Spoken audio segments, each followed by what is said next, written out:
Наводнение в Иркутской области. Количество погибших возросло до 18 человек, еще 17 числятся пропавшими без вести. Свыше 40 опор ЛЭП обрушилось в Ленске. Город приходит в себя после урагана. Узкие места на трассе Колыма расширят в ходе реконструкции и капремонта.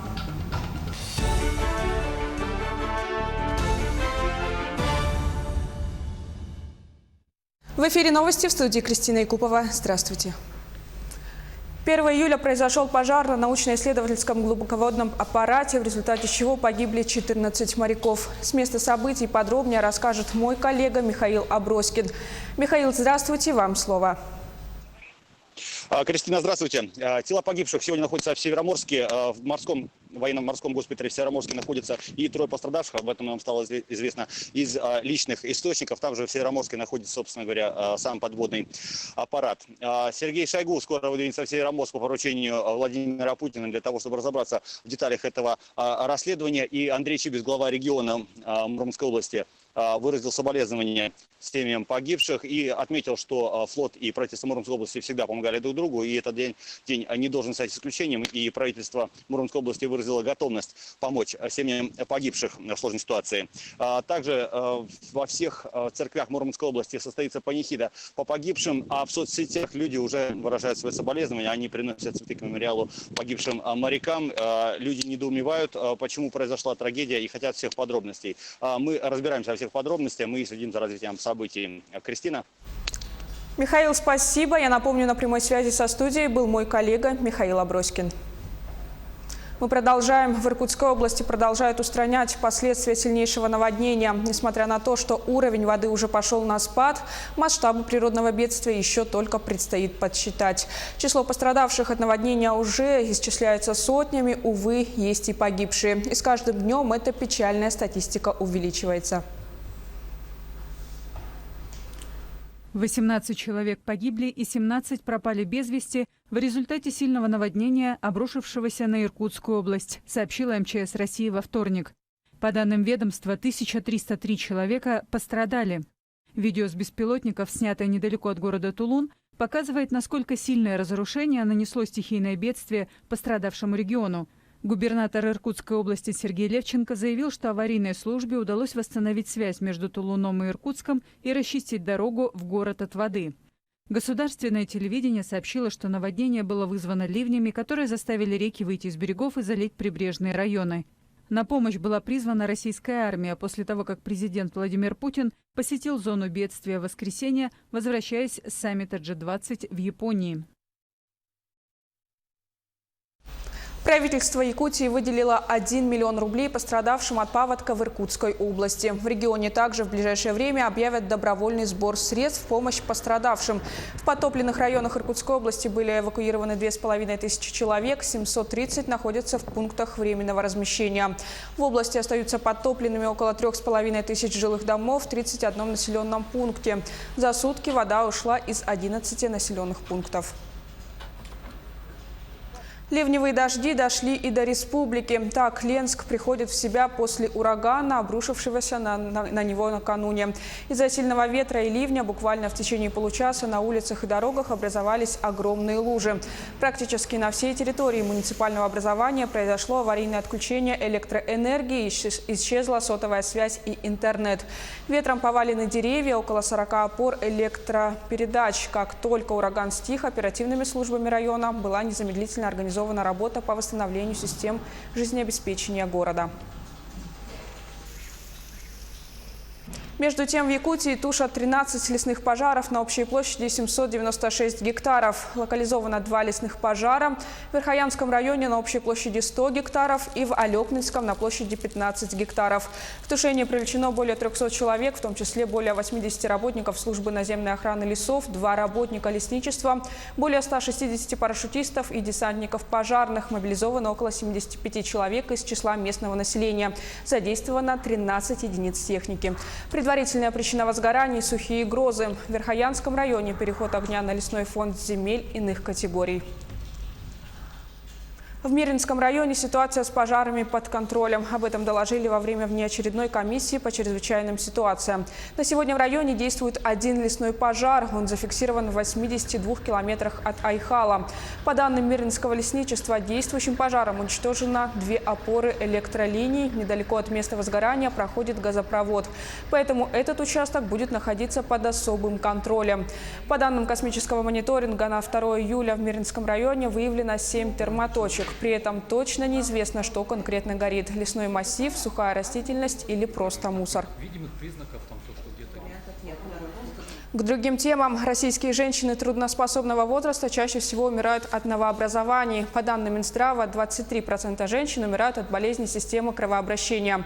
3-е место в этом рейтинге занимают внешние причины. Больше всего женщин умирает в Тыве, на Чукотке и в Кемеровской области, а меньше всего в Ингушетии, Дагестане и Чечне. По данным на 2017 год, коэффициент смертности трудноспособных женщин составляет 205 на 100 тысяч человек. В Кобяйском Улусе организация незаконно добыла бурый уголь на сумму свыше 62 миллионов рублей. Общество в лице руководителя заключило ряд договоров на поставку угля, не имея на то соответствующей лицензии. Затем около года занималась незаконной добычей и поставкой полезного ископаемого. В отношении руководителя возбуждено уголовное дело. Подозреваемый находится под подпиской о невыезде и надлежащем поведении. До конца года в нормативное состояние будет приведено более 90 километров автодороги Колыма. В конце июня замглавы Росавтодора Евгений Туриев совершил рабочую поездку, проделав путь от Якутска до Магадана. Представитель ведомства осмотрел участки производства работ. Он отметил необходимость расширения узких мест и ликвидации наиболее опасных участков дороги с помощью реконструкции и капитального ремонта. Дорожники планируют отремонтировать 73,5 километра в Якутии и 21 километр в Магаданской области.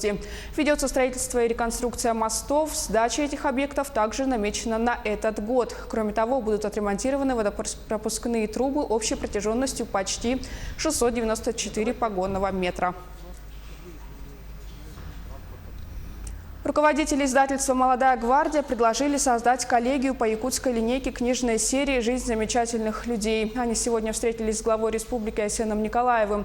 Союз писателей Якутии тесно сотрудничает с издательством «Молодая гвардия» 5-й год. И за это время в серии «Жизнь замечательных людей» изданы 4 книги о выдающихся личностях республики. На сегодня готовят к изданию биографии общественно-политического деятеля Исидора Барахова и народного поэта Якутии Семена Данилова. В ходе встречи обсудили участие в проектах издательства, продвижения и логистики изданных книг.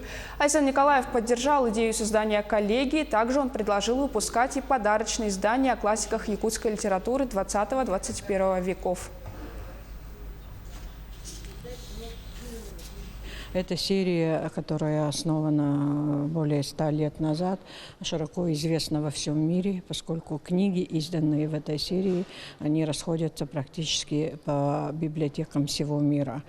Так называемая якутская линейка, она выходит за пределы работы совместной Союза писателей и издательства. Оно выходит на государственный уровень, тем более если иметь в виду, что в 2022 году республика будет отмечать свой 100-летний юбилей. В Москве в Музее современного искусства открылась выставка якутской художницы Веры Петровой. Новая экспозиция называется «Кут», что переводится с якутского как «душа». В ней художница сочетает традиции народа Саха и мировую классику через призму современной жизни. Необычные работы оценил Максим Кардозу. Точка – это не конец, а наоборот, только начало, отчет, с которого начинается сама жизнь. Так считает художник Вера Петрова. И круги, как олицетворение той самой точки в творчестве автора повсюду. Залы ее новой, 4-й по счету выставки буквально оживают. Видео, музыка, свет – все заставляет поверить, что у каждого предмета в комнате есть душа. Надо беречь душу. Из этого следует, что ты, конечно же, тогда любишь и окружающих, и, естественно, матушку природу. Земля одна. Пока мы не долетели ни до одной другой галактики и планеты, где бы мы смогли бы расположиться комфортно. Эту выставку Вера Петрова готовила 2 года. 35 работ из стекла, дерева, зеркал, костей она собирала сама. Экспериментировала с травлением, использовала кислоты. Причем порой было трудно не добиться нужного визуального эффекта, а просто повернуть экспонат. Один такой круг может весить до 25 килограммов. Это не так. Взял масло или акрил, привычные материалы и работаешь.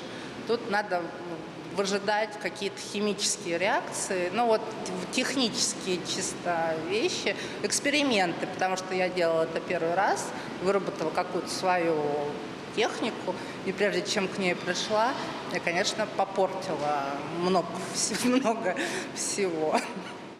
Это нестандартный подход, в том числе, как она распорядилась самим выставочным пространством. Это своего рода такая интервенция художника, когда он полностью создает пространство под себя, и пространство уже не диктует правила художника, а художник диктует правила пространству. Выставка Веры Петровой в Московском музее современного искусства продлится месяц. Кураторы расписывают маршрут, куда поедет эта экспозиция дальше, а сама художница уже задумалась о новых работах, которые обязательно будут с мощным социальным подтекстом. Максим Кардозу, Виктор Олесов, Москва. Таковы были новости к этому часу. Еще больше информации смотрите на наших официальных сайтах. Оставайтесь с нами.